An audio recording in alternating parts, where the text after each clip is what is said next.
శ్రీ సచ్చిదానంద సద్గురు సాయినాథ్ మహారాజ్ की जय। శ్రీ సచ్చిదానంద సద్గురు అలివేలు మంగమ్మ సహిత భరద్వాజ మహారాజ్ की जय। జై సాయి మాస్టర్। అందరికీ గణతంత్ర దినోత్సవ శుభాకాంక్షలు। ఈ సందర్భంగా పూజ్యశ్రీ మాస్టర్ గారు స్వాతంత్ర్యం గురించి రచించినటువంటి వ్యాసాన్ని చదువుకుందాము। ఈ వ్యాసం మనము మన సంస్కృతి అనే గ్రంథ సౌజన్యంతో ముద్రించబడింది। ఈ వ్యాసం సాయిబాబా మాసపత్రికలో ఆగస్టు 2012 సంచికలో ముద్రితమైంది। ఈ వ్యాసం పేరు మన సంస్కృతి స్వాతంత్రము। రచన ఆచార్య శ్రీ ఎక్కిరాల భరద్వాజ। మన దేశం సుమారు 11-12వ శతాబ్దాల్లో కోల్పోయిన స్వరాజ్యాన్ని తిరిగి 1947లో పొందింది। చరిత్రలో అంతకాలం విదేశీయుల కాళ్ళ కింద మగ్గిన దేశం ప్రపంచంలో మరొకటి లేదేమో। అయితే ప్రతి దేశ చరిత్రకు ఒక ప్రత్యేకమైన స్వభావం ఉన్నట్లే తక్కిన పరిస్థితులు ఎన్ని రీతిలో మారినా జాతి లక్షణం మారదు।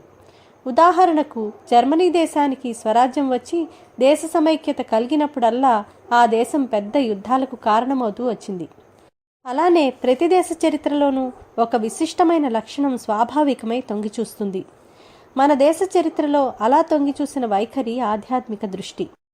దానితో మేళవింపబడిన ఉద్యమాలే ఇక్కడ నెలకొంటాయి అనిపిస్తుంది। అలా కాక కృత్రిమంగా ప్రజల వైఖరిని మార్చచూస్తే జాతే నిర్వీర్యమై సాంస్కృతిక బానిసత్వానికి గురవుతుందని నేటి మన సమాజంలోని వైఖరిని చూస్తే తెలుస్తుంది।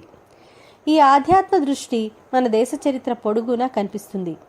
చారిత్రకమైన కాలంలో ఒక వంక వేదాల ఉపనిషత్తుల కాలంలో ఆధ్యాత్మికత అనంత విశ్వం యొక్క పరిధిని తాకుతున్నదా అనిపించిన కాలంలో మహోత్కృష్టమైన సంస్కృతి విలసిల్లింది।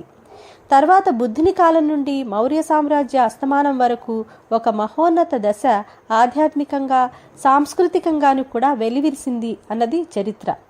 ఎప్పుడు బుద్ధ ధర్మంలో సహజ వైశిష్టం మరుగుపడిందో నాటితో ఆ సంస్కృతి అంతరించింది। సామ్రాజ్య స్థాపన కూడా యుద్ధం వలన కంటే కూడా హజరత్ ఖాజా మొహీద్దీన్ చిస్తీ గారి ఆధ్యాత్మిక వైభవం వలన, ఆధ్యాత్మిక శిఖరాలనందిన వారి శిష్య ప్రశిష్యుల వలన ఇస్లామును సాంస్కృతికంగా ప్రజల హృదయాల్లో నాటుకునేటట్లు చేసింది।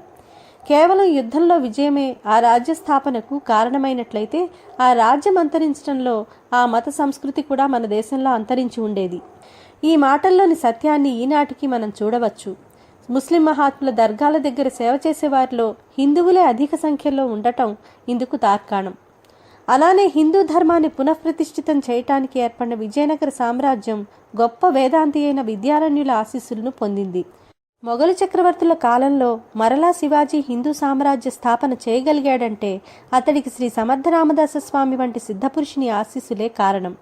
అంతేకాక ఆ సాధుపుంగవుడు ఎంతో లోచూపుతో ఆ ప్రాంతాన్ని సాంస్కృతికంగాను ఆధ్యాత్మికంగాను సంసిద్ధం చేశారని వారు రచించిన దాసబోధ చూస్తే తెలుస్తుంది। మరలా మన దేశంలో బ్రిటిష్ సామ్రాజ్యాన్ని పారదొర్లే యత్నంలో కూడా ఈ చారిత్రకమైన మన జాతి వైఖరి తొంగిచూసింది। స్వరాజ్యోద్యమ నాయకుల్లో మేటి అయిన బాలగంగాధర్ తిలక్ అలనాటి సిద్ధపురుషులైన షేగాంకు చెందిన శ్రీ గజానన్ మహారాజ్ను, శ్రీ షిరిడి సాయిబాబాను భక్తి శ్రద్ధలతో దర్శించి సేవించారు। అంతేకాక గీతా రహస్యం అనే ఉత్తమ భగవద్గీత వ్యాఖ్యానం రచించి రాజకీయ ప్రయత్నాలకు ఆధ్యాత్మిక బలాన్ని కూడా చేకూర్చుకున్నాడు। ఆయన శ్రీ సాయినాథుని స్వరాజ్యం గురించి ప్రశ్నించినప్పుడు, నీవింతవరకు నిస్వార్థంగా దేశం కోసం పాటుపడ్డావు, ఇక కొంతైనా నీ కోసం చేసుకో, కొద్ది కాలంలో భగవంతుడే స్వరాజ్యాన్ని ప్రసాదిస్తాడు, నీవు హాయిగా నిద్రపో, స్వరాజ్యం అవతరించడానికి నిమిత్తమాత్రుడు కావలసిన వాడు రానున్నాడు అన్నారు। నిజంగానే బాలగంగాధర్ తిలక్ శాశ్వతమైన నిద్ర పోయాకనే మహాత్మా గాంధీ స్వరాజ్యోద్యమంలో ఉదయించారు। స్వాతంత్ర్యం రావటానికి ఆయనే నిమిత్తమాత్రులయ్యారు। అలానే శ్రీ సాయికి సమకాలీకులైన సిద్ధపురుషులు శ్రీ అక్కల్కోట స్వామిని బల్వంత్ ఫట్కే దర్శించాడు। అతడు స్వరాజ్య పోరాటంలో ఉగ్రవాది। అతడు స్వామికి తన కత్తినిచ్చి భవానీమాత తన అనుగ్రహంతో శివాజీకి ఖడ్గం ప్రసాదించినట్లు, సమర్థ రామదాస స్వామి కూడా అతని యత్నాన్ని ఆశీర్వదించినట్లు తన ఖడ్గాన్ని ఆశీర్వదించి తనకిమ్మని కోరాడు। స్వామి అలా చేయక ఆ ఖడ్గాన్ని చెట్టుపైన కట్టించారు। అతడు త్వరపడుతూ ఉంటే అభి వక్త్ హే, ఇంకా సమయం ఉన్నది అన్నారు। అతడు ఆవేశంతో ఆయన వారిస్తున్నా వినకుండా ఆ ఖడ్గాన్ని తీసుకుని తన ప్రయత్నానికి ఉపక్రమించాడు। వెంటనే అతడు పట్టుబడి మరణశిక్షకు గురయ్యాడు। స్వరాజ్యోద్యమ వీరుల్లో అరవింద ఘోష్ ఖైదులో శ్రీకృష్ణ సాక్షాత్కారాన్ని పొందారు। ఆయన ఆదేశంపై పాండిచ్చేరిలో ఆశ్రమాన్ని నిర్మించుకుని తపస్వి అయినాడు. వారి జన్మదినాన స్వరాజ్యం సంప్రాప్తించటంలాగే ఆధ్యాత్మ విద్య ప్రజల హృదయాల్లో ఎప్పుడు సాక్షాత్కరిస్తుందో ఆనాడే మనకు సాంస్కృతికంగా కూడా పరదాస్య పరాయణత్వం తొలగి సంపూర్ణమైన స్వాతంత్రం సమకూరుతుంది.